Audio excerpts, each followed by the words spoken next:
Say, ask Mo who I say the nigga up here. What? I say Ink 'em up. It's your boy Ink 'em up Jay, and you Nah, what's up? Today I'm just showing y'all how to put together like a sleeve, a big sleeve. I do a lot of big pieces, so I mean, you know, usually you can print it out as big as possible, 2 to 3 pages. It felt like it was gonna be easier for me to kind of go piece by piece for this one. So it's a leg sleeve, Farrakhan, Elijah Muhammad, honorable Elijah Muhammad, Malcolm X, and Huey P. Newton. Type, you know, the black power type of thing. Okay, so boom. First, before you start tattooing, every single time, clean the skin. The same way when you go to the doctor's office and you're getting shots and shit like that, they clean your skin first.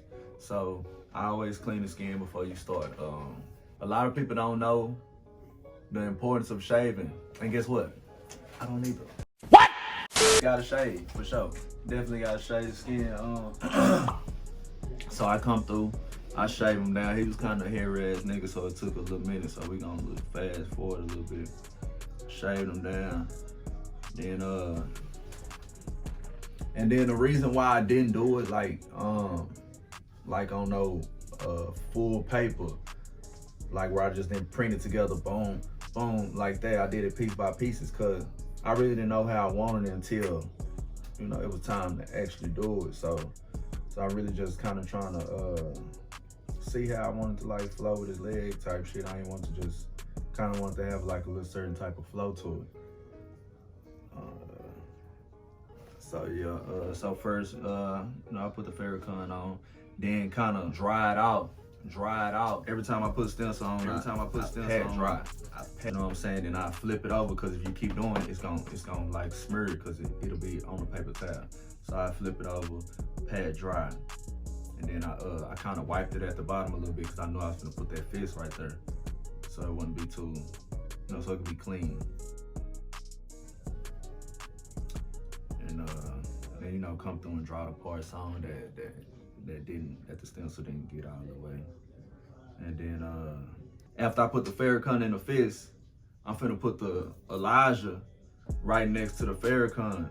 But if you see how I'm rubbing the stencil stuff on there, like the stencil stuff don't really matter with me, because I'ma always give it the stencil time. Like if I'm doing something major like this, I'ma always give the stencil to dry all the way. So, you know, I won't have no problems with it erasing or none of that. So, but when I'm putting the stencil stuff on, I'm putting it on, and then like I'm going up against the Farrakhan face. I'm not actually putting the stencil gel on Farrakhan face, because I don't want them to overlap. Even if I am putting, like the same way if it was flowers, you'll put one flower on, let it dry, then put the stencil stuff right on the border of the flower and the other area. Then you slap the other stencil on, and it's gonna look like one of them is sitting on top of each other. So let it dry a little bit so it won't be too smeared. And then the same thing with the sign. As you can see, how the sign is like in the background of the fist, for sure.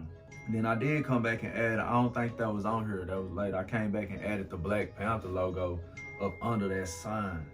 The, what it say, Black Empowerment Isn't Racism sign. I came back and added a Black Panther, the actual Black Panther logo right there. And then the other side with the X. And it's basically the same thing over and over, for real.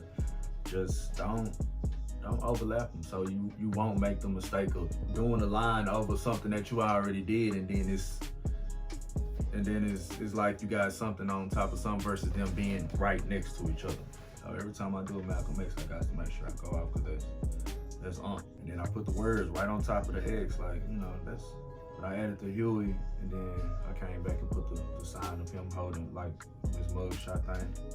And when in tattooing, period, it's never no one way to do anything. For real, it's always multiple ways. It really ain't no right or wrong way for a lot of stuff, but I mean some stuff it actually is. But come to stencils, I could have printed them all off on one paper, but how my brain was working at the time, it wasn't coming to me as far as how I wanted to do it. So I kind of went like with the piece by piece. More videos coming soon. first one. Like, subscribe. Yeah, I'm a YouTuber. Yeah, like, subscribe, all of that shit. Comment, all of that. Yeah, share my shit.